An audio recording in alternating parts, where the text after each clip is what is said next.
First problem for the 2 marks था question ये। The speed of wave in a medium is 960 metre per second if 3600 waves are passing through a point in a medium in 1 minute, then calculate the wavelength। ठीक है, तो इसमें आप ये तो जान पा रहे हैं कि 960 मीटर पर सेकेंड क्या है, ये तो वेव स्पीड है। इसमें 3600 क्या है? नहीं, के को एंगुलर वेव नंबर कहते हैं। के इज एंगुलर वेव नंबर और ये आपका क्या है? Wave number. तो याद रखो, नहीं 1/λ भी जनरल नहीं है। तो हम फर्स्ट वाला क्वेश्चन आपको बताएं, इसके पहले आपसे एक पॉइंट और डिस्कस कर लें। ये तो आपका होता है angular wave number. Angular wave number पता है आपको, अभी आपने बताया भी। एंगुलर वेव नंबर को हम लोग प्रोपेगेशन कांस्टेंट भी कहते हैं। प्रोपेगेशन कांस्टेंट किससे लिखते हैं? के से लिखते हैं। और ये होता है 2π/λ। Lambda wavelength. एक फिजिकल टर्म होता है वेव नंबर। ये क्वेश्चन किसी का भी सही नहीं है, जितनी भी कॉपीज चेक हुई, जितने लोग प्रेजेंट थे। एक क्वेश्चन होता है वेव नंबर। ये वेव नंबर क्या होता है? वेव नंबर होता है d/λ। d होता है distance travelled by wave. Travelled by wave basic है, ये कोई इस क्लास का नहीं फिजिकल टर्म है। तुम तेजस जो 1/λ बता रहे हो वो स्पेशल है, आपको बताया गया पहले भी। और यहाँ पे लैम्डा है वेवलेंथ। जैसे कभी अगर ये ना बताया जाए कि डिस्टेंस ट्रेवल्ड बाय वेव कितना है, तो हम फिर 1 ले लेते हैं। जैसे बहुत सारी बुक्स में लिखा होगा कि wave number is equal to 1/λ। और अभी देखो तेजस ने बताया भी। उसके पीछे रीजन क्या है? अगर आपको ये ना बताया जाए कि वो डिस्टेंस कितनी है जो वेव ने ट्रेवल की है, तो हम लोग उसको क्या मानते हैं? यूनिट। और यहीं से डेफिनेशन बन जाती है। वेव नंबर अलग चीज है, एंगुलर वेव नंबर अलग चीज है। और ये अगर आपको डिफाइंड करना है तो आप बना सकते हो, the ratio of distance travelled by wave and wavelength is called the wave number. अब वेव नंबर निकालने का एक फार्मूला तो ये है जो आप देख पा रहे हो। एक फार्मूला तो ये हो गया। याद रखना, अगर डिस्टेंस ना दिया जाए तो हमेशा क्या काउंट करते हैं? 1। तो वेव नंबर क्या बन जाएगा? 1/λ। वेव नंबर निकालने के कुछ और तरीके भी हैं, ये भी देखिए। Wave number is equal to wave number. अच्छा, ये डी क्या है? Distance travelled by wave. D क्या है? Distance travelled by wave. और डिस्टेंस बराबर होता है स्पीड इनटू टाइम। डिस्टेंस बराबर क्या होता है? Speed into time. यहां पर मैं लिख सकता हूं स्पीड ऑफ वेव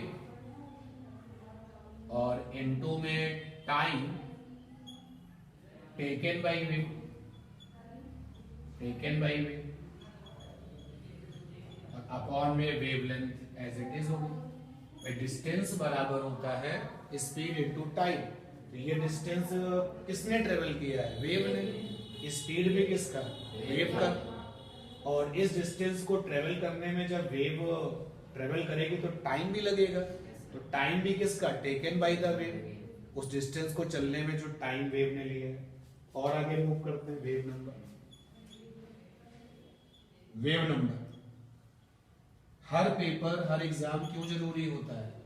वो इसलिए जरूरी नहीं होता कि आपके कितने मार्क्स है, आपको वहां पे कौन सा ऐसा क्वेश्चन था जो बिल्कुल ही नहीं आया, या ऐसा कौन सा क्वेश्चन था जो किसी ने सही नहीं किया। तो अब speed of wave, speed of wave को लिख सकते हो फ्रीक्वेंसी। हम लोग यहां पर फ्रीक्वेंसी को एफ से लिख रहे हैं और इनटू में वेवलेंथ। वेवलेंथ को हम लोग किससे लिख रहे हैं? लैम्डा से। और टाइम को चलो ले लिया T. Time taken by wave T. और अपॉन में लैम्डा। क्या लॉजिक है भाई, बहुत छोटी क्लास से पढ़ते आ रहे हैं, wave speed v is equal to n into lambda. n यहाँ पर क्या था, फ्रीक्वेंसी, तो यहाँ पर हमने फ्रीक्वेंसी को किससे लिखा, f से, तो वेव स्पीड को ब्रेक कर दिया। तो देखो यहाँ से लैम्डा और लैम्डा कैंसिल, लैम्डा और लैम्डा कैंसिल, तो वेव नंबर निकालने का एक रास्ता ये आ गया। वेव नंबर बराबर हो गया f माने फ्रीक्वेंसी, t माने टाइम। ठीक है, एंगुलर वेव नंबर अलग चीज है और वेव नंबर अलग चीज है। एंगुलर वेव नंबर को हम लोग प्रोपेगेशन कांस्टेंट भी कहते हैं, जबकि वेव नंबर आपको अच्छे से पता है। ठीक है, तो एक नोट हेडिंग डाल करके फेयर कॉपी में इसको कॉपी कर लो पहले, फिर हम उस क्वेश्चन पर आते हैं जो कि है आपका फर्स्ट क्वेश्चन। वेव नंबर का जो ये रिजल्ट है ये बहुत ही फेमस है। जब भी हमें डिस्टेंस का फीचर ना दिया जाए, केवल लैम्डा ही दिया जाए, तो फिर डिस्टेंस को 1 ले लेते हैं। और जो ये रिजल्ट आया ये तो कहना ही क्या, जबरदस्त। एफ यहां पर फ्रीक्वेंसी है वेव का, फ्रीक्वेंसी ऑफ वेव,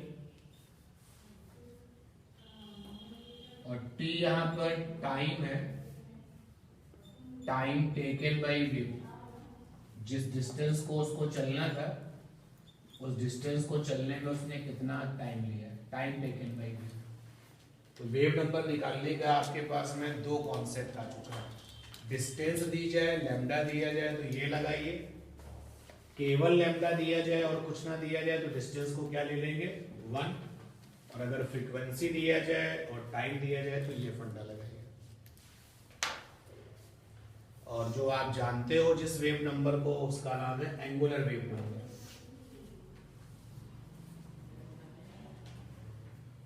एक क्वेश्चन है, इसका आंसर आप दे दीजिएगा। क्या है क्वेश्चन, वेव ब्रैकेट में फ्रीक्वेंसी इज इक्वल टू है 1,000 हर्ट्ज,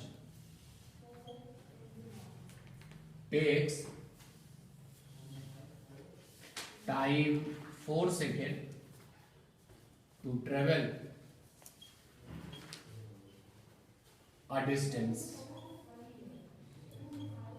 क्वेश्चन कहता है कि ये एक वेव है जिसका की फ्रीक्वेंसी 1,000 हर्ट्ज है और ये किसी डिस्टेंस को ट्रेवल करने में 4 सेकेंड का समय लेता है। तो वेव जो है ये 4 सेकेंड का टाइम लेता है। तो क्वेश्चन में पूछा गया है find wave number, wave number क्या होगा। तो अब आपको पता है कि सिंपली अगर वेव नंबर कहा जाएगा तो कभी भी हम एंगुलर वेव नंबर नहीं सोचेंगे, और वेव नंबर निकालने के हमारे पास में दो रास्ते हैं।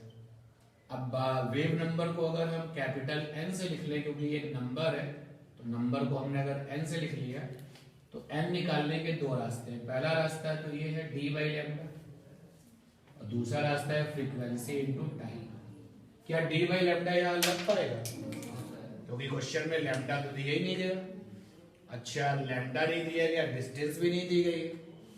अगर लैम्डा दिया जाए, डिस्टेंस दिया जाए तो ये फंडा, केवल लैम्डा दिया जाए, डिस्टेंस ना दिया जाए, कुछ ना बताया जाए, तो डिस्टेंस को क्या मान लेंगे, 1। और इस क्वेश्चन में ऐसा कुछ भी नहीं है।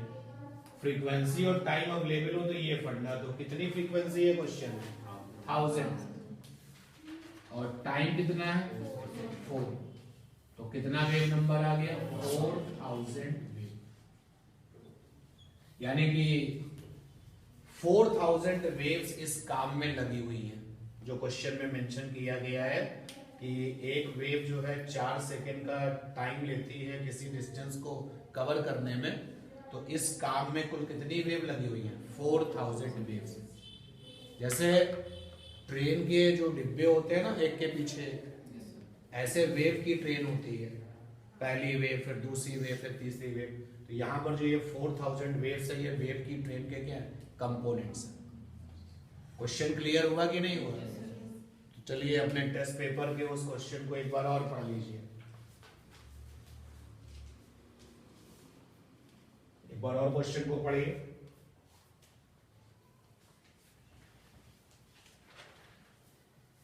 क्वेश्चन में क्या गिवन है और क्या पूछा गया है। अब वेव नंबर आ चुका है तो क्लियर होगा। आर से पूछा है उसने। अच्छा, क्वेश्चन में ये कहा गया the speed of wave in a medium is 960 metre per second if 3600 waves, यानी ये वेव का नंबर ही तो है। 3600 3600 वेव्स पास करती हैं, निकलती हैं किसी पॉइंट से, और ये काम होता है 1 मिनट में, तो वेवलेंथ चाहिए। तो अब आपको पता है इस क्वेश्चन में कि वेव स्पीड दिया गया है 960 मीटर पर सेकेंड, और वेव नंबर, क्वेश्चन में वेव नंबर दिया गया है, कितना दिया गया है 3600, ये वेव नंबर दिया गया है। टाइम कितना दिया गया है 1 मिनट। लेकिन अपने आप से कमिट हो जाओ, कमिटमेंट कर लो कि फिजिक्स में नथिंग से स्पेशली, तो always go for the SI, तो टाइम को सेकंड में ले। अब टाइम दिया गया है, वेव नंबर दिया गया है, तो यहां तो फंडे में टाइम आता नहीं, आपने फंडा लगाया n इज इक्वल टू होता है फ्रीक्वेंसी इनटू टाइम। n यहां पर है 3600, फ्रीक्वेंसी पता नहीं, टाइम कितना है 60, तो यहां से फ्रीक्वेंसी आ गया 3600 अपॉन में 60, 6 फ्रीक्वेंसी आपको मिल गई। अच्छा, वेव स्पीड दी गई है, फ्रीक्वेंसी मिल चुकी है, तो लैम्डा निकाल लीजिए। कौन सा फंडा, basic funda, v is equal to frequency into lambda, lambda is equal to v upon f। v for speed कितना है 960, f फॉर कितना है 60, लैम्डा की वैल्यू कितनी आ गई 60, क्योंकि सारे काम हमने किसमें किए हैं, एसआई में किए हैं, तो 16 मीटर। क्लियर है क्वेश्चन? Yes sir. ठीक है, यस सर। तो वेव नंबर से रिलेट कर रहा था क्वेश्चन। ठीक, चलते हैं नेक्स्ट क्वेश्चन की तरफ। सेकंड नंबर क्वेश्चन पढ़िए। एट प्रेशर ऑफ 10 की power 5 newton per metre square the volume strain of water is 5 into 10 की power -5। Calculate the speed of sound in water. Density of water is 1 into 10 की power 3 kilogram per metre cube. Second number question. Second number question में पूरे के पूरे question में जिस medium को highlight किया गया दैट इज वाटर। वाटर क्या है, लिक्विड। तो वाटर में वेव स्पीड पूछ रहा है, यानी लिक्विड में वेव स्पीड पूछ रहा है। तो पहले तो आप मुझे ये बताओ कि लिक्विड में वेव स्पीड निकालने का बेसिक फार्मूला क्या है। Wave speed in liquid, wave speed chapter में बिगिनिंग ऑफ द जो कॉन्सेप्ट थे, जो पॉइंट्स थे, उसी से रिलेटेड क्वेश्चन है। लिक्विड में वेव स्पीड, वैसे तो न्यूटन ने कहा कि वेव स्पीड का फार्मूला होगा अंडर रूट इलास्टिसिटी, इलास्टिसिटी और अपॉन में क्या रखना होगा, डेंसिटी। ये जो ऊपर वाला ई है वो क्या है, इलास्टिक कांस्टेंट। अगर आप एक ऐसे मीडियम के बारे में जानते हैं या एक ऐसे मीडियम के बारे में सोचते हैं जो कि लेंथ वाला मीडियम है, तो ई की जगह पर क्या आ जाता है, यंग मॉडुलस। और अगर आप लिक्विड्स की बात करते हैं तो ई की जगह पे क्या आ जाता है, बल्क मॉडुलस। तो मैं जो आपसे पूछ रहा हूँ ये रिजल्ट है कि लिक्विड में वेव स्पीड निकालने का फार्मूला है V for bulk modulus upon में क्या, density. B for bulk modulus और अपॉन में है डेंसिटी, अपॉन में है डेंसिटी। अब बल्क मॉडुलस क्वेश्चन में तो नहीं दिया गया, लेकिन क्वेश्चन में क्या दिया गया, डेंसिटी दिया गया है 1 इंटू 10 की पावर 3। तो डेंसिटी क्वेश्चन में दिया गया है 1 इंटू 10 की power 3 kilogram per metre cube. और स्ट्रेन दिया गया है वॉल्यूमेट्रिक स्ट्रेन। अब वॉल्यूमेट्रिक स्ट्रेन तो अगर आप तैयारी के साथ हैं पेपर में तब तो ठीक है। क्या होता है volumetric strain? Delta V upon V. Delta V माने वॉल्यूम का चेंज, अपॉन में वी माने इनिशियल वॉल्यूम। ये है वॉल्यूमेट्रिक स्ट्रेन। क्वेश्चन में दिया गया है 5 × 10⁻⁵ स्ट्रेन जो होती हैं, चाहे वो वॉल्यूमेट्रिक हो या लॉन्गिट्यूडिनल हो या कोई और अदर स्ट्रेन हो, शेयरिंग स्ट्रेन, उनका कोई यूनिट नहीं होता। तो वॉल्यूमेट्रिक स्ट्रेन दिया है, बल्क मॉडुलस निकाला है तो काम बन जाएगा। तो यंग मॉडुलस निकालने का फार्मूला था, बल्क मॉडुलस निकालने का फार्मूला था। जरा कॉपी ओपन करके बताओ बल्क मॉडुलस कैसे निकलता था? नॉर्मल स्ट्रेस अपॉन में क्या था? वॉल्यूम। अरे कॉपी देख के बताओ। Volumetric stress. बल्क मॉडुलस निकालने का ये फार्मूला था कि नहीं था? ठीक है ना। अब स्ट्रेस क्या होता है? स्ट्रेस तो फोर्स अपॉन एरिया होता है। स्ट्रेस बराबर हो जाएगा फोर्स अपॉन एरिया, और वॉल्यूमेट्रिक स्ट्रेन हो गया डेल्टा वी अपॉन वी। अच्छा, फोर्स कहीं पता ही नहीं है, एरिया कहीं पता नहीं है, तो तुरंत दिमाग में आना चाहिए कि फोर्स अपॉन एरिया क्या हो गया? प्रेशर। देखो नॉर्मल स्ट्रेस, नॉर्मल स्ट्रेस का मतलब है कि इसमें जो फोर्स छिपा होगा वो भी कैसा होगा? नॉर्मल ही होगा। और जो फोर्स नॉर्मल हो जाता है उस केस में स्ट्रेस और प्रेशर क्या है? एक ही चीज है। भाई आपको जब मैंने ये आर्टिकल डिस्कस किया था तो आपको ये भी तो बताया था कि जैसे कोई ये एरिया है, ध्यान देना, ये एरिया है और इस एरिया की वैल्यू 20 है। हमने इस एरिया पर एक फोर्स लगाया और 100 न्यूटन का फोर्स लगाया। अगर हम आपसे पूछें स्ट्रेस कितना होगा तो सिंपली फोर्स की वैल्यू कितनी है और एरिया की वैल्यू कितनी है, ये स्ट्रेस निकल आया। लेकिन अगर हम पूछें प्रेशर कितना होगा तो प्रेशर के केस में तुम वो वाला फोर्स लेते हो जो एरिया के साथ कैसा होता है? 90। अगर यहां पर पूछा जाए प्रेशर कितना होगा तो तुम जो है आगे नहीं बढ़ पाओगे। क्या समस्या आ रही है? वो वाला फोर्स चाहिए जो एरिया के साथ क्या है? परपेंडिकुलर, नॉर्मल, जिसको बोलेंगे नॉर्मल। लेकिन यहां पर जो नॉर्मल स्ट्रेस है, नॉर्मल स्ट्रेस का मतलब समझे, यहां पर फोर्स हमेशा एरिया के साथ क्या होगा? परपेंडिकुलर। और जरा ये वाला एग्जांपल देखिए, इस वाले एग्जांपल को देखिए। अगर मैं एक बार फिर से एरिया देता हूं 20 मीटर स्क्वायर और यहां फोर्स लगाता हूं 100 न्यूटन और मैं आपसे पूछा हूं स्ट्रेस कितना होगा, तो आप बोलोगे बहुत आसान है, फोर्स लेना होता है अपॉन एरिया 5। अगर मैं आपसे यहाँ प्रेशर पूछूं तो आप वो वाला फोर्स मांगोगे जो एरिया के साथ कैसा है? परपेंडिकुलर। कैसा है? 100 ही है ना। एरिया कितना है? 20, आ गया 5। क्या सीखने को मिल रहा है? नॉर्मल स्ट्रेस एक्चुअली किसके इक्वल होता है? प्रेशर के। क्योंकि नॉर्मल स्ट्रेस में आने वाला जो फोर्स है वो एरिया के साथ कैसा होगा? यहां पर आप जो प्रेशर निकालने जा रहे हो तो आप ऐसा फोर्स मांगते हो जो एरिया के साथ परपेंडिकुलर हो। तो यहाँ पर एरिया के साथ परपेंडिकुलर फोर्स कौन सा है? तो अभी यहाँ दिख नहीं रहा, मुझे निकालना पड़ेगा। लेकिन जब यहाँ वाले एग्जाम्पल पर आप हो तो स्ट्रेस के केस में फोर्स और एरिया करके आंसर दे दिया। जब प्रेशर की बात की तो वो वाला फोर्स जो एरिया के साथ परपेंडिकुलर है, ऑलरेडी कितना? 100। तो ये क्वेश्चन तुम्हें क्या सिखा रहा है कि नॉर्मल स्ट्रेस हमेशा किसके इक्वल होता है?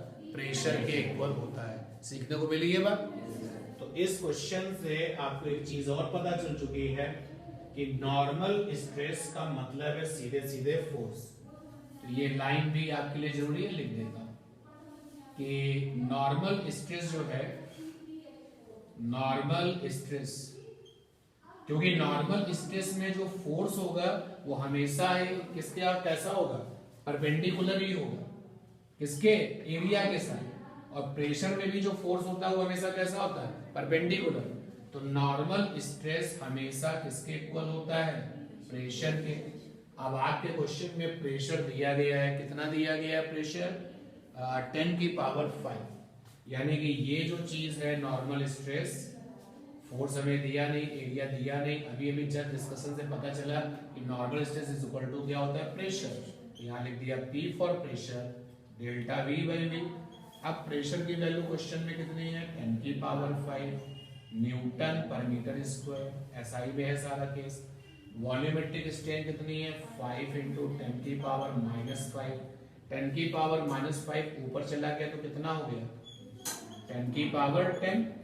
बोलो भाई, एक 10 अगर खाली कर दो तो 10 की पावर क्या हो जाएगा 9, तो 2 इंटू 10 की power 9 Newton per metre square. ये आपका बल्क मॉडल्स निकल गया। स्ट्रेस की जो यूनिट होती है वही इस इलास्टिक कांस्टेंट की भी होगी, क्योंकि स्ट्रेन की तो कोई यूनिट होती नहीं है। तो अब आपके पास में क्या है बल्क मॉडल्स आ चुका है। तो अब आप क्वेश्चन पे वापस लौट आओ। v = under root bulk modulus की वैल्यू कितनी है 2 इंटू 10 की पावर 9 और डेंसिटी कितनी है 1 इंटू 10 की पावर 3। ये आ गया 2 इंटू 10 की पावर 6। ठीक है, अब 10 की पावर 6 तो स्क्वायर रूट से बाहर आके कितना दे देगा 10 की पावर 3 और √2 कितना दे देगा 1.414।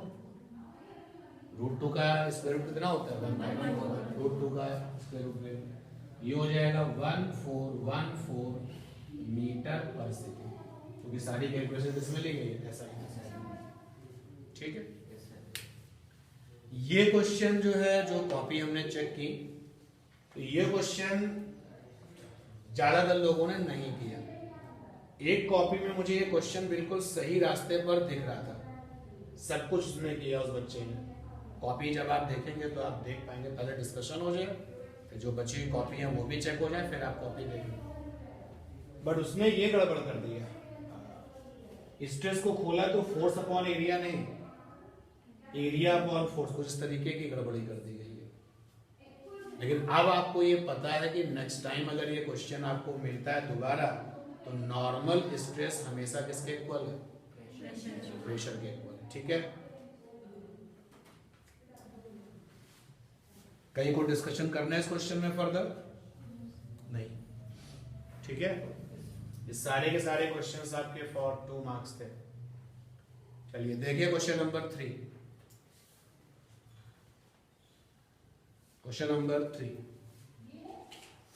The speed of sound in oxygen is 65 metre per second. Find out the speed of sound in a mixture of hydrogen and oxygen in which the ratio of hydrogen and oxygen volume is 4:1। बड़ी मेहनत से ये concept आपको सिखाया है wave speed में कि जब देखो यहाँ पर गैस कौन कौन सी है ऑक्सीजन और हाइड्रोजन। ऑक्सीजन में कितने एटम होते हैं 2 O2 और हाइड्रोजन में भी कितने एटम होते हैं 2 H2। तो दोनों के जो गैसेस के जो हालचाल है वो डाई एटॉमिक है, सेम गामा होगा इनका, क्योंकि अगर एटॉमिक सेम तो गामा भी क्या होता है सेम। और आपको मैंने बताया था, सिखाया गया था, सेम गामा की 2 गैसेस को मिलाया जाए तो क्या करता है। आप में से कोई एक जरा फेयर कॉपी भी हमको दो।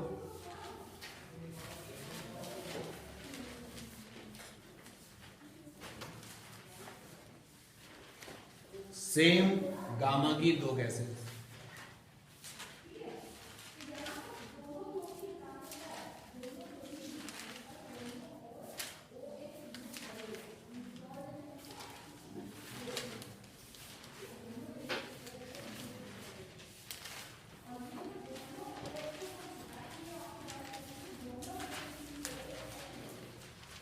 अलग अलग टेम्परेचर वाला केस भी था, इस पे भी हमने क्वेश्चन पूछा है।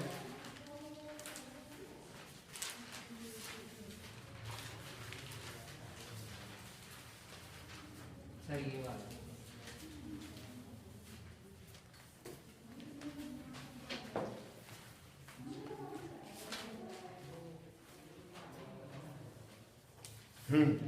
इसका मैं आर्टिकल एक बार फिर से आपको करा देता हूं, क्योंकि ये एक बड़ी प्रॉब्लम है।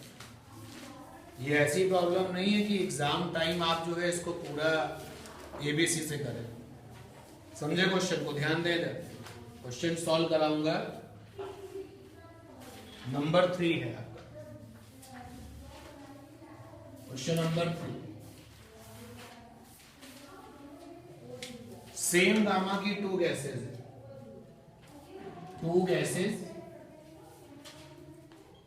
Of same gamma, same gamma, जैसे दोनों डाइएटॉमिक होंगी, दोनों मोनोएटॉमिक होंगी। इस वाले क्वेश्चन में हमारे पास में जो गैस है वो है हाइड्रोजन और है ऑक्सीजन।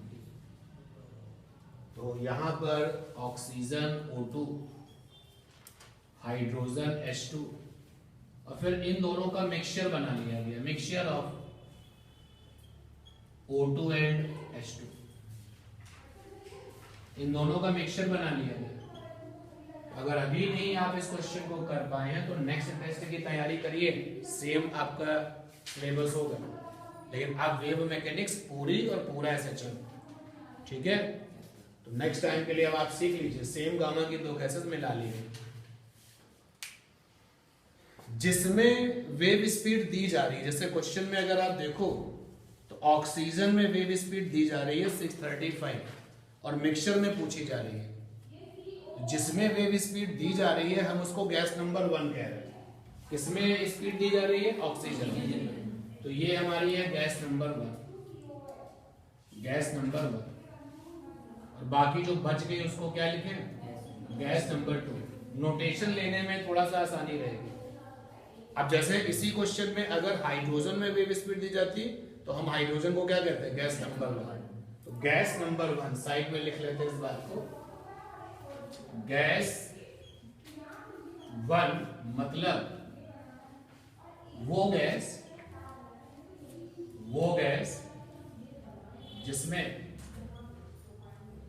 वेव स्पीड गिवन, जिसमें वेव स्पीड गिवन, और बाकी जो बच गई वो गैस नंबर 2।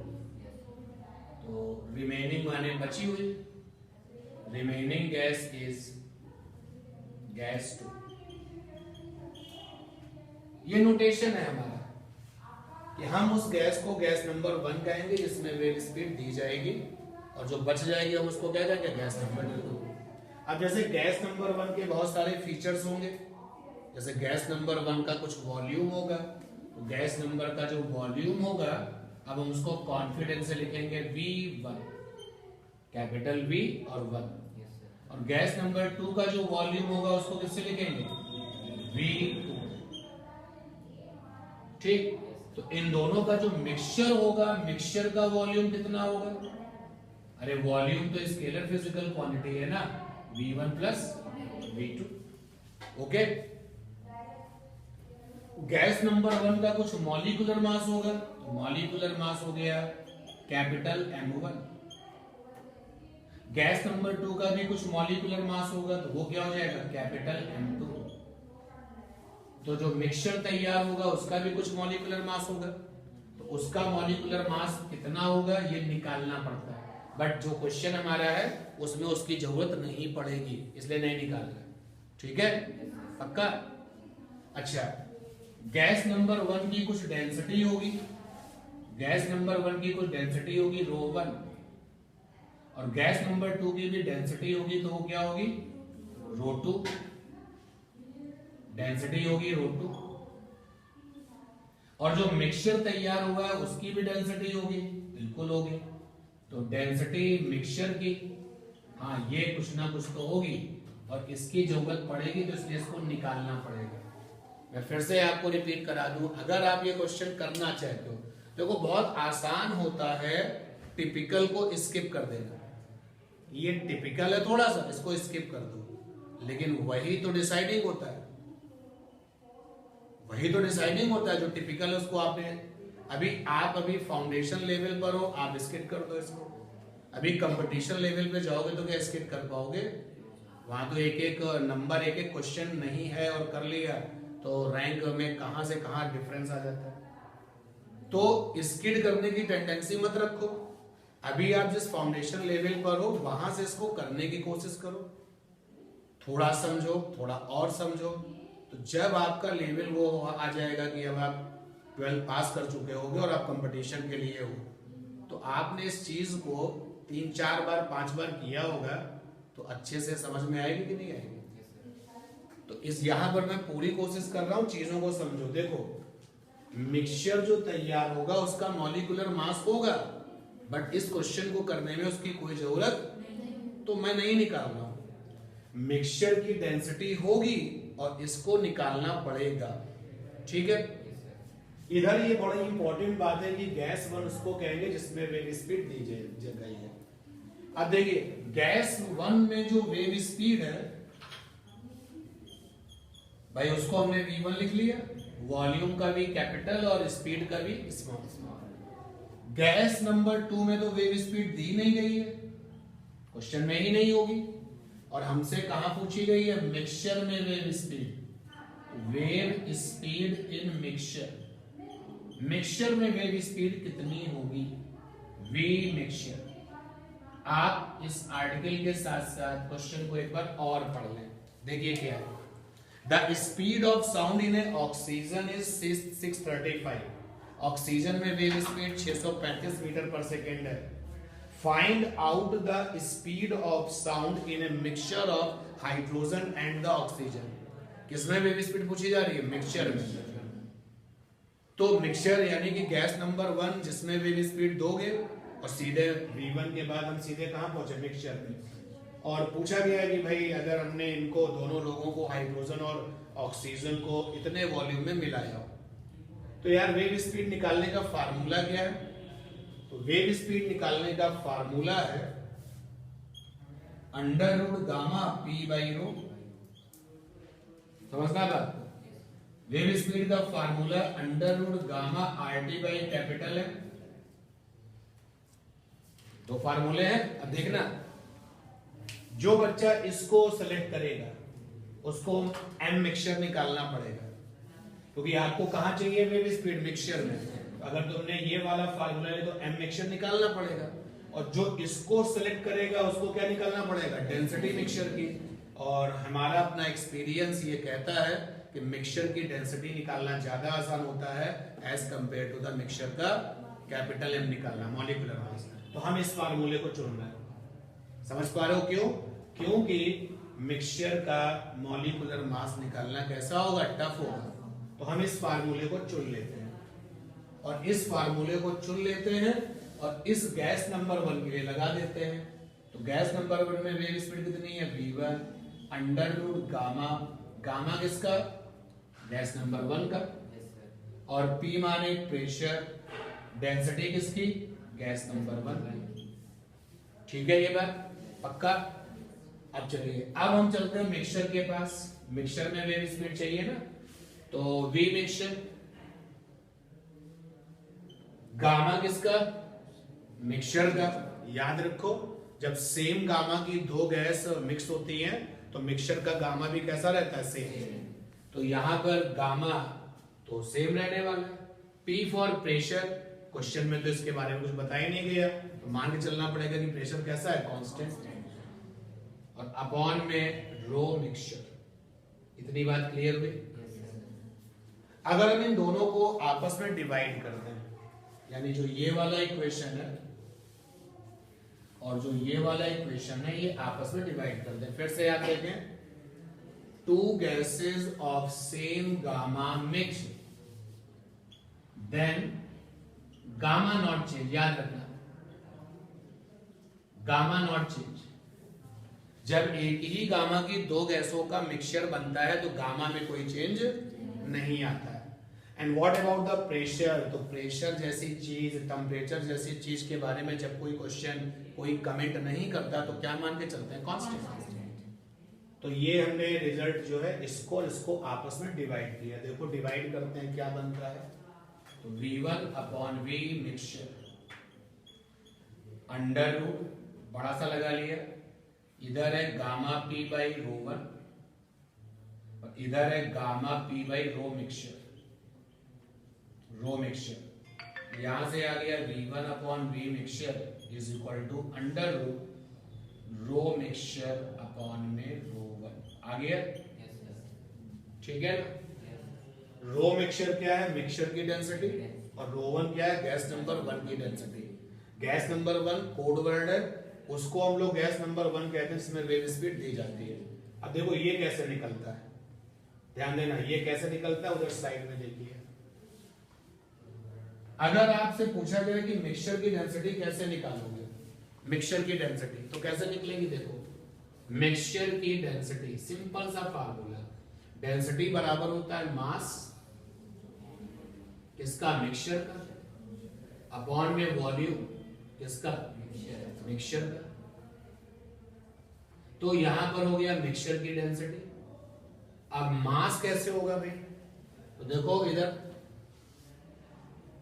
अरे गैस नंबर 1 का मास कितना होगा, गैस नंबर 1 का मास निकालते हैं। इधर देखिए कॉलम वाइज चल रहा है काम। तो ये गैस नंबर 1 का मास m1 छोटा m1, तो मास बराबर होता है volume into density.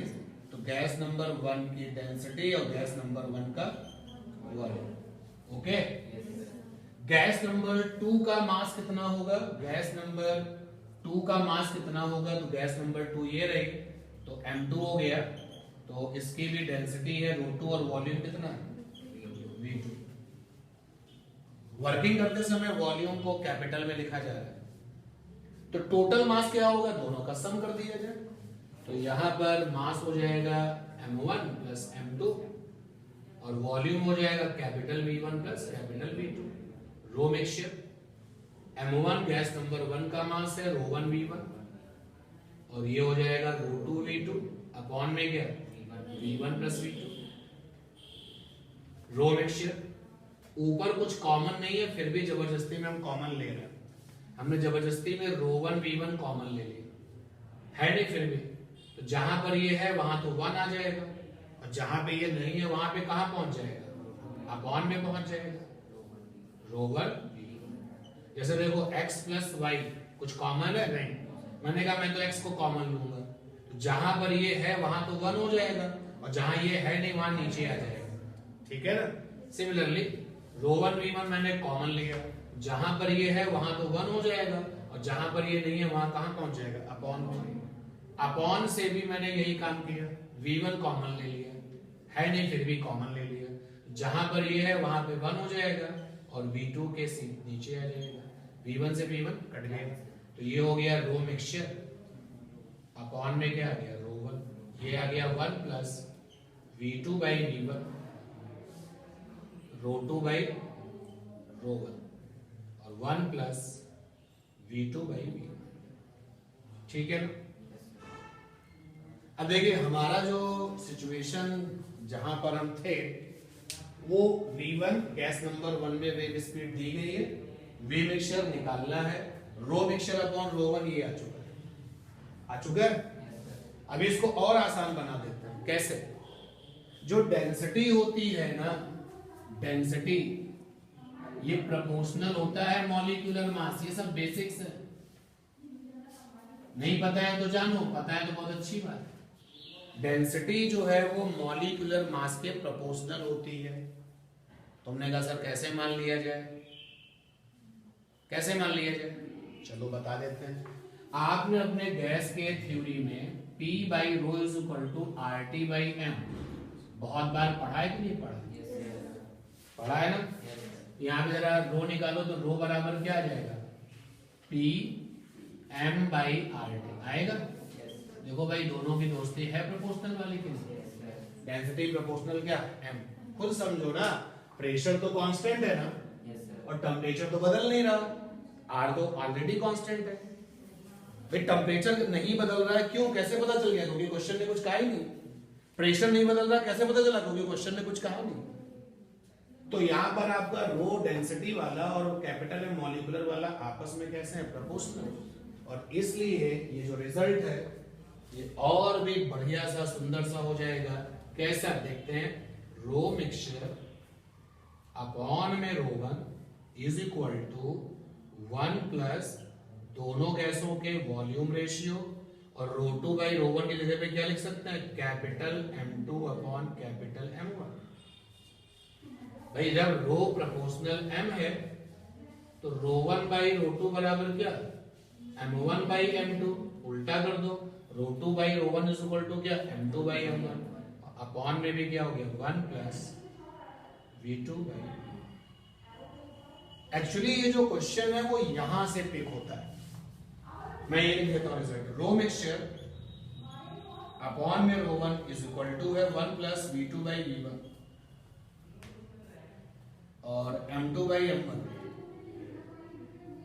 1 plus v2 by v1। Comfort तरीका ये है कि आप इसको स्किप कर दें, बट ऐसा नहीं करना चाहिए। यानी कि अब जब हमने इतना सब समझा दिया तब ये क्वेश्चन यहां से होगा, यहां से। सारी बातें मैंने डिटेल में आपको बताएंगी, देखो कैसे आता है। ठीक है, शुरुआत कैसे करेंगे? शुरुआत ऐसे करेंगे कि क्या सेम गामा की दो गैसेस मिक्सचर बना रही हैं? आपने कहा यस। क्या मिक्सचर में वेव स्पीड पूछी गई है? आपने कहा यस। तो जिसमें वेव स्पीड दी जाएगी उसका नाम क्या है? Gas number 1। तो यहाँ पे जहां जहां 1 लगा हुआ है, 1 किसके लिए है? गैस नंबर 1 के लिए। जैसे V1 गैस नंबर 1 का वॉल्यूम, M1 गैस नंबर 1 का मॉलिक्यूलर मास, ρ1 गैस नंबर 1 की डेंसिटी, मिक्सचर तो मिक्सचर की डेंसिटी। ठीक है ना ये बात? ये रिजल्ट कैसे आया है समझ पाए कि नहीं? तो आप जरा क्वेश्चन को एक बार और पढ़ लीजिए। कतई जल्दबाजी के मूड में हम लोग नहीं है, चीजें क्लियर होनी चाहिए, भले ही क्वेश्चंस कुछ रह जाएं, बाद में डिस्कस हो जाए। पढ़िए क्वेश्चन को एक बार और बताइए पढ़ करके क्वेश्चन को, कौन कौन सी गैसेस हैं? ऑक्सीजन और हाइड्रोजन। वेव स्पीड किसमें पता है? ऑक्सीजन क्या हो गई? गैस 1। और हाइड्रोजन क्या हो गई? गैस 2। तो ऑक्सीजन में वेव स्पीड हो गई v1, कितनी है? 635 मीटर पर सेकेंड। क्या पूछा गया? मिक्सचर में वेव स्पीड पूछा गया। जरा लास्ट में देख के ये भी बता दो कि वॉल्यूम रेशियो किसका किसका दिया गया है? हाइड्रोजन का वॉल्यूम रेशियो ऑक्सीजन का वॉल्यूम कितना दिया गया है? 4:1। ओके, तो भैया कोड वर्ड में हाइड्रोजन को क्या नाम मिला है? गैस 2। तो यानी कि गैस 2 है हाइड्रोजन, तो वॉल्यूम V2। और ऑक्सीजन का कोड वर्ड में नाम है V1। तो देखिए V2 बाई V1 कितना आ गया? 1:4। ठीक है, अब सीधे डायरेक्ट फंडा लगाने वाले हैं। इतना फेमस क्वेश्चन है ये कंपटीशन की दुनिया का, एज वेल एज आपके अपने इस पर्टिकुलर यूनिट का, क्या आप इसको नहीं छोड़ सकते? पढ़ के होना चाहिए। V2 बाई V1 है 1:4। अच्छा 4:1 दिया गया है। हाँ ठीक है, बिल्कुल सही है। 4:1 है तो 4:1 होगा। भाई मैंने आपसे पूछा कि आप क्वेश्चन पढ़ के बताइए कि पहले किसका नाम है? हाइड्रोजन का, और फिर किसका नाम है? ऑक्सीजन का। दोनों का रेशियो कितना है? 4:1। और आपके अपने नंबरिंग में, आपके अपने कोड वर्ड में ऑक्सीजन का नाम क्या? 1। ऑक्सीजन के वॉल्यूम को V1 और हाइड्रोजन के वॉल्यूम को V2। V2/V1 हो गया 4:1। लगाइए फंडा। मैंने पहले मुझे ये वाला फंडा चाहिए, V1/V mixture is equal to है √ρ मिक्सचर अपॉन ρ1। और ρ मिक्सचर अपॉन ρ1 क्या है भाई? ρ mixture upon ρ1 is equal to क्या है? 1 प्लस V2/V1 M2/M1 और whole upon 1 plus V2/V1। Rho mixture upon में ρ1, 1 प्लस V2/V1 कितना है? 4:1 इनटू M1 माने मॉलिक्यूलर मास गैस 1 का। गैस 1 कौन है? ऑक्सीजन। कितना है molecular mass? 32। M2 molecular mass gas 2 का। गैस 2 का नाम क्या? हाइड्रोजन। कितना होता है? 2। यहाँ पे 1 प्लस 4:1। तो रो मिक्सचर अपॉन में ρ1 कितना है? इधर नीचे तो 5 आ गए, ये आ जाएगा 216, 416, 4 जाएगा 1/4 और तो 5/4, ये आ जाएगा आपका 1/4, यानी कि 5/4 आ गया। नीचे का 5 कैंसिल, कितना आ गया? 1/4 आ जाएगी। V1 क्वेश्चन में 635 वे मिक्सचर निकालना है और रो मिक्सचर अपॉन ρ1 की value after the some smart work कितना है? 1/4 आया ना? इसके इसको आप कैलकुलेशन करके अपना देख लेना, ठीक है? तो ये 2 आ गया, वे मिक्सचर कितना आ गया, 2 5 ज़ा 10, 2 3 ज़ा 6 एंड 7 एंड 2 6 ज़ा 12, इतने metre per second. Unique problem है, डायमंड प्रॉब्लम है इस पर्टिकुलर की, और एक एक क्वेश्चन से सिलेक्शन होता है, उसी से आप कुछ बन पाते हैं। ठीक है भाई, बोर्ड एग्जाम में अगर आप जा रहे हो तो कोई ज्यादा फर्क नहीं पड़ता, लेकिन एक एक क्वेश्चन से सिलेक्शन होता है। और नेक्स्ट टाइम जब आपको ये क्वेश्चन 100% अभी फिर से जब टेस्ट आपका आएगा 15 डेज बाद, ये क्वेश्चन मैं फिर दूंगा, सिचुएशन बदली होगी, इसको देखिएगा बार बार, समझिएगा और करिएगा। और अपने जो भी आपके पास में असाइनमेंट है उसमें आप इस क्वेश्चन को देखें और करें, होंगे। जैसे अभी एपी वाला एक केस था ना, यूनिक प्रॉब्लम रहती है, बहुत मुश्किल से क्वेश्चन मिलते हैं उसके 2 3 4 बहुत ज्यादा। सिमिलरली ये वाला क्वेश्चन आपकी अपनी सभी स्कूल बुक में चाहे जिस राइटर की हो, एक क्वेश्चन तो तुम्हें इसका मिलेगा एग्जाम्पल में, देखना जाकर के एग्जाम्पल में, एक क्वेश्चन तुमको इसका मिल जाएगा एक्सरसाइज में, 2 क्वेश्चन तो होंगे। चलिए ये क्वेश्चन नंबर कौन सा था, 3rd। पढ़िए क्वेश्चन नंबर 4 क्या है। 4 जरा पढ़ के बताइए। नहीं, वो खुद करिए। 4 तो मैंने बता रखा था ना, ऐसे तो सभी बता रखे, लेकिन 4 को बार बार क्या करना। तो 4 आपका अपना सेल्फ है। 5 नंबर क्वेश्चन देखिए इसके बाद। 4th वाला जो क्वेश्चन है उसमें हम लोगों ने सीख लिया था ना कि प्रेशर के चेंज का क्या इफेक्ट आता है, टेम्परेचर का, डेंसिटी का, सब देख लें। 5th नंबर पर ध्यान दीजिए। इस क्वेश्चन को भी किसी भी बच्चे ने सही नहीं किया है।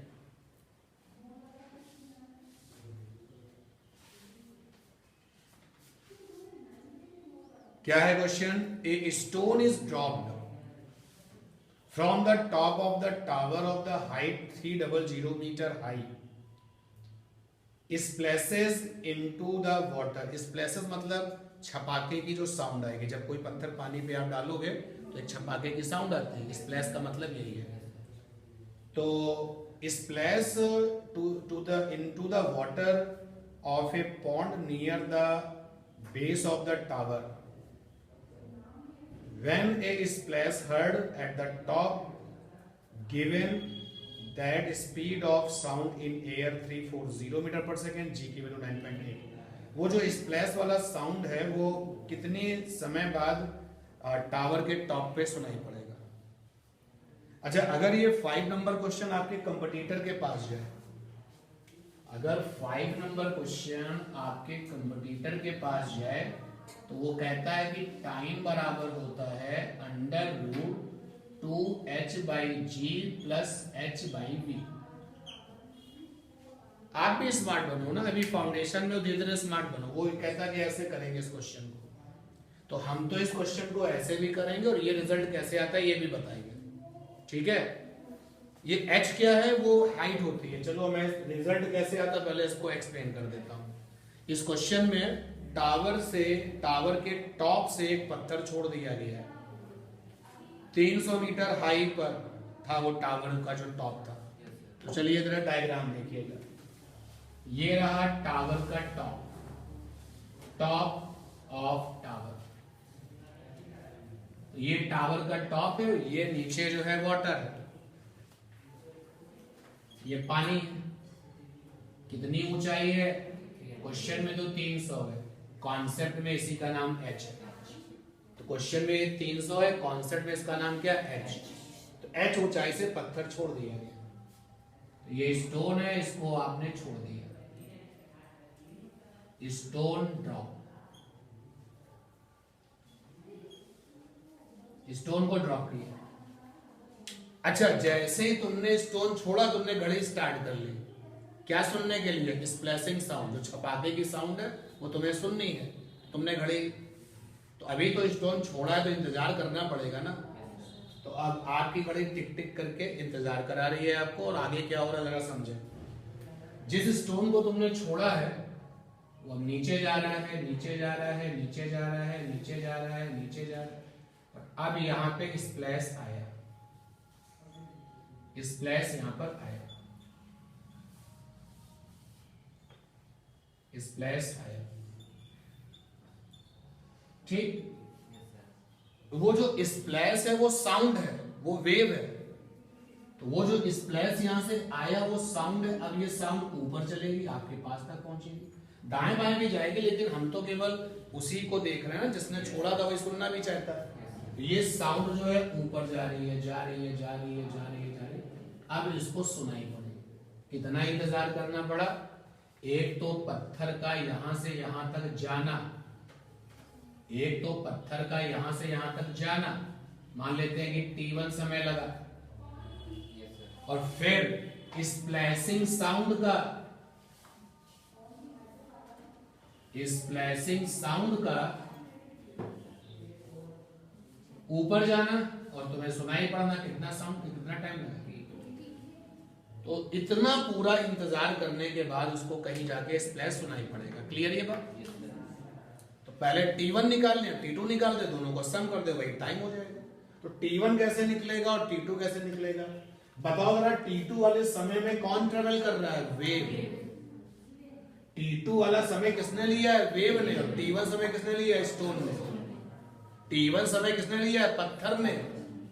और T2 समय किसने लिया? वेव ने। और जब वेव चलती है ना, तो कोई उस तरीके के टिपिकल कॉन्सेप्ट नहीं लगते कि S बराबर UT plus half AT square. ये सारे फंडे जो हैं, V बराबर U प्लस AT, S बराबर UT plus half AT square, ये तो उन लोगों के लिए है जिनमें द्रव्यमान होता है, मास होता है। स्प्लैश साउंड है, साउंड में तो मास नहीं होता ना। तो समय, तो जो वेव का समय होता है, सिंपली समय बराबर डिस्टेंस अपॉन स्पीड। तो T2 बराबर हो जाएगा डिस्टेंस, डिस्टेंस कितनी है? h, डिस्टेंस है यहां पर h, और स्पीड किसकी? साउंड की, और यहां पर स्पीड होगी v। इसका मतलब इस फंडे में जो v है वो साउंड की स्पीड है, साउंड स्पीड है। h तो तुम समझ ही रहे हो कितनी ऊंचाई से पत्थर छोड़ा। T1 वो समय है जो पत्थर ने लिया है, और पत्थर के पास क्या होता है? मास। जहां मास होता है वहां न्यूटन की मैकेनिक्स चलती है, वहां न्यूटन के फंडे चलते हैं, और न्यूटन के ही फंडे का फंडा है S बराबर UT plus half AT square. Sir, और ये भी तो फंडा है V बराबर U प्लस AT, और ये भी तो फंडा है V स्क्वायर बराबर U स्क्वायर प्लस 2AS। मुझे टाइम चाहिए, तो मैं इसको तो लगा नहीं सकता, इसमें तो टाइम आता ही नहीं है। अब मैं इसको लगा सकता हूं, इसको लगा सकता हूं। तो इसको लगाऊं तो मेरे पास में V नहीं है, मुझे तो डिस्प्लेसमेंट दिख रहा है, तो यानी डिस्प्लेसमेंट दिख रहा है, H दिख रहा है, तो मैंने किसको सेलेक्ट किया? इसको। तो इसको सेलेक्ट किया, इसको हटाया। S माने डिस्प्लेसमेंट, तो ये स्टोन जब यहां से यहां तक पहुंचेगा तो कितना डिस्प्लेसमेंट चलेगा? H। U माने इनिशियल वेलोसिटी ड्रॉप किया है, U क्या हो जाएगा? 0। ड्रॉप के केस में इनिशियल वेलोसिटी क्या होती है? 0। जब U हो जाएगा 0 और T के साथ में T1 रखोगे तो 0 ही मिलेगा ना। और हाफ। A माने एक्सेलरेशन, ग्रेविटी वाला, जो चीज नीचे जाती है उसका A क्या होता है? G। और T माने T1, तो T1 है आपका क्या? T1 square. वो सारे साइन कन्वेंशन हम लेके चल रहे हैं। अगर तुम माइनस G लिखोगे तो H भी तो बेटा माइनस में लिखोगे ना, साइन के हिसाब से। तो नेगेटिव का इधर से, नेगेटिव का चिन्ह कट जाएगा। समझ पाए बात को? तो यहां से आ गया 2H बराबर G T1 स्क्वायर, यहां से आ गया T1 स्क्वायर बराबर 2H बाई G, यहां से आ गया T1 बराबर under root 2H by G। कुल कितना समय लगेगा? T1 plus T2। ठीक है, जब टोटल टाइम आप लगा निकालोगे T1 प्लस T2, तो T1 की वैल्यू कितनी है? रूट 2H बाई G, और T2 की वैल्यू कितनी है? H by. पेपर में क्वेश्चन इसलिए थोड़ी ना था कि तुम ये सब काम करो ना, आपको पेपर में तो केवल ये रिजल्ट देना था। चलिए क्वेश्चन में बताइए कितनी हाइट से फेंका गया है पत्थर? 300। 2 इंटू 300। जी क्वेश्चन में कितना लेना है? H कितना है? 300। साउंड की स्पीड कितनी है? 340। तो यहां से टाइम निकाल लोगे आप, मैं इसको छोड़ देता हूं, सॉल्व हो जाएगा ना। ये था आपका 5th नंबर क्वेश्चन। ठीक है, 5th नंबर के बाद 6th नंबर मुझे नहीं बताना, आपका है क्वेश्चन। 7 नंबर मुझे नहीं बताना, आपका है क्वेश्चन। मैं फाइनली अपने अकॉर्डिंग जज करता हूँ कि मुझे कौन सा क्वेश्चन और बताना है, बाकी जो आपके हैं वो तो आप करेंगे। 11 नंबर ज़्यादातर लोगों ने इसको सही किया है, जिन लोगों ने नहीं सही किया है उनके लिए बता देता हूँ। पढ़िए क्वेश्चन नंबर 11। ये 5th नंबर क्लियर हुआ? पेपर में जान है भाई, बहुत जबरदस्त पेपर है ये। है कम क्वेश्चन लेकिन इसमें इस पर्टिकुलर के सबसे जो बेस्ट है वो क्वेश्चन है। चलिए 11 नंबर क्वेश्चन पढ़िए। A particle is executing SHM having the amplitude A. Find positions of the particle where its velocity become half of the maximum velocity. Simple harmonic motion में एक पार्टिकल जो करता है वो कर रहा है, कहता है कि वो पोजीशन क्या होगी। पोजीशन का मतलब क्या होता है? डिस्प्लेसमेंट। कह रहा है वो पोजीशन क्या होगी, यानी वो डिस्प्लेसमेंट क्या होगा जब पार्टिकल की वेलोसिटी मैक्सिमम वेलोसिटी की क्या हाफ। तो ज्यादातर लोगों ने इस क्वेश्चन को सही किया है, लेकिन जिन्होंने गलत किया है वो जरा देखें। क्वेश्चन नंबर है 11। क्वेश्चन नंबर है 11। एसएचएम में वेलोसिटी का फार्मूला होता है omega under root A square minus Y square. या चलो अगर आप डिस्प्लेसमेंट को एक्स लिखते हो तो एक्स लिख लो, कोई समस्या नहीं। जो लोग y लिखते हो क्या लिखेंगे? y। ये क्या होता है? वेलोसिटी। तो क्वेश्चन में कहा है कि ये जो वेलोसिटी है वो 1/2 है किसकी? मैक्सिमम वेलोसिटी की। ये क्वेश्चन ने कहा है ये जो वेलोसिटी है वो मैक्सिमम वेलोसिटी की हाफ है। तो x की वैल्यू क्या होगी? एम्पलीट्यूड क्वेश्चन में a ही दिया गया है बेटा। मैक्सिमम वेलोसिटी का फार्मूला क्या होता है? a omega. तो omega under root A square minus X square. Omega से ओमेगा कट हो गया, दोनों तरफ का स्क्वायर कर दो, ये आ जाएगा A square by 4, A square minus का एक्स स्क्वायर, एक्स स्क्वायर बराबर A square minus A square by 4, X square बराबर आ गया 3a स्क्वायर बाई 4।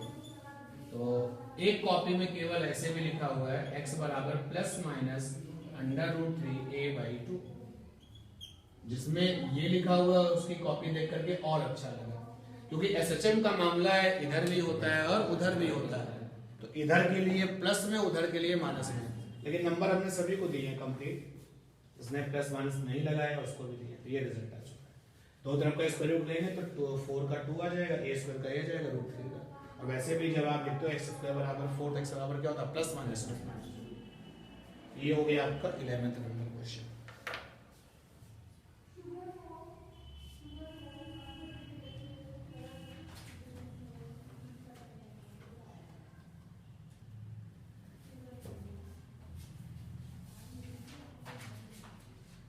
इसके बाद में हम आपको सीधे बताते हैं क्वेश्चन नंबर 16 और 17। तो क्वेश्चन नंबर 16 देखिए भाई। At normal temperature and pressure, 4 gram of helium encloses a volume of 22.4 liter। Volume helium का किसी जगह पर बंद करके रखा गया, इनक्लोज करके। Determine the speed of sound in the helium. For the helium gamma दिया गया है और प्रेशर भी दिया गया है। तो दो चीजें दिख रही हैं, तो इसलिए 16 वाले क्वेश्चन में वेव स्पीड निकालने के लिए फंडा लगाएंगे कौन सा? Gamma P by v। तो गामा ने अपना इंतजाम कर रखा है, कितना दिया है? 1.6 है।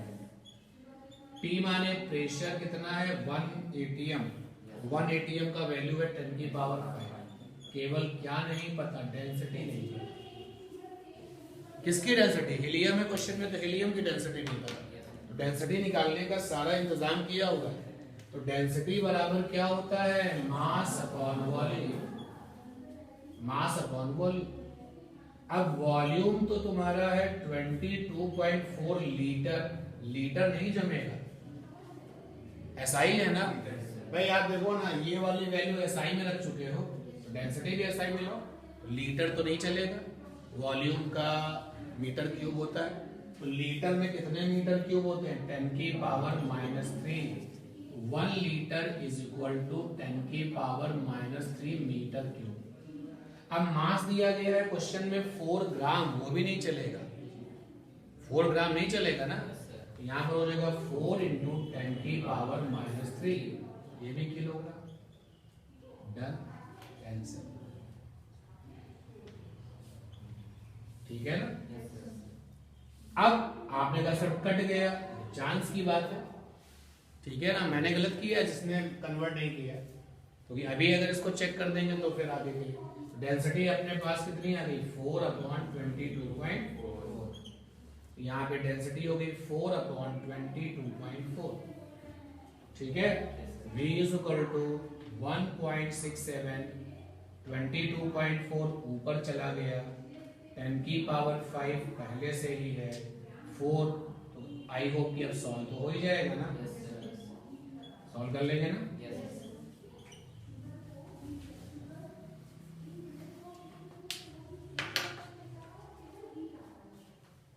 ऑब्जेक्टिव क्वेश्चन होता है और आप ये जानबूझ करके या फिर गलती से ऐसे ही कर लेते तो कोई फर्क नहीं पड़ता, ठीक है। चलिए लास्ट क्वेश्चन है अकॉर्डिंग टू माय चॉइस, जो मुझे लगे कि इस क्वेश्चन को मुझे डिस्कस करना चाहिए। Speed of wave is 360 metre per second and frequency is 500 hertz. The phase difference between the two nearest particle is 60 degree. Find the path difference. तो क्वेश्चन में पाथ डिफरेंस और फेज डिफरेंस की बातचीत हो रही है। तो आपको कई बार बताया है कि इन दोनों में जो रिलेशन है, एक तो मैंने टाइम डिफरेंस वाला भी बताया था, यहां पर फिलहाल पाथ डिफरेंस और phase difference, path difference is equal to होता है 2π/λ इंटू, उल्टा लिख रहा हूं, तो फेज डिफरेंस बराबर होता है, फेज डिफरेंस बराबर होता है 2π/λ इंटू पाथ डिफरेंस, ये फंडा होता है। तो आपको कई बार बताया है कि इस फंडे में जो फेज का डिफरेंस है किसमें होता है, रेडियन मीडियन। क्वेश्चन में फेज डिफरेंस क्या है 60 डिग्री, तो 60 डिग्री, डिग्री में जो लोग हैं जब उसमें π/180 से मल्टीप्लाई करते तो क्या बन जाता है रेडियन, डिग्री नहीं चलेगा यहाँ पर, कुछ लोगों ने किया है नंबर नहीं मिल पाए, π/180 रेडियन बनाओ कितना आ जाएगा π/3, फेज डिफरेंस हो गया π/3 इज इक्वल टू लैम्डा। कैसे आएगा क्वेश्चन में आप देखो तो लैम्डा के लिए उसने इंतजाम कर दिया है, स्पीड दे रखी है 360, v बराबर है frequency into lambda, lambda is equal to v upon f, v दिया गया है 360, f कितना दिया है 500, लैम्डा इज इक्वल टू कितना आएगा भाई 18/25 मीटर, एसआई में है ना, देखो 218 जा और 225 जा, ओके, ये आ जाएगा 2π, लैम्डा की वैल्यू आ चुकी है 18/25 और डेल्टा x, पार्ट डिफरेंस का सिंबल क्या लिया था डेल्टा x, पाई से पाई कैंसिल हो गया, 1/3 इधर आ गया, ऊपर 50/18 आ गया, डेल्टा x निकाल लीजिए कितना आ जाएगा 18/150, 3 6 3 5, सही है ना, देखना मेरी कैलकुलेशन, 3 2 25 मीटर, कैलकुलेशन सही है ना बेटा। ये थे वो क्वेश्चन जो कि आपको मुझे डेल्टा x निकालना, 18 इधर जाएगा, देख लो कहां पर 18/25 है, 25 को ऊपर ले गए सर, आंसर में 3/25। अच्छा आंसर में, हाँ ठीक है, ये 3/25 होगा, बाकी मैंने सही किया, ठीक है।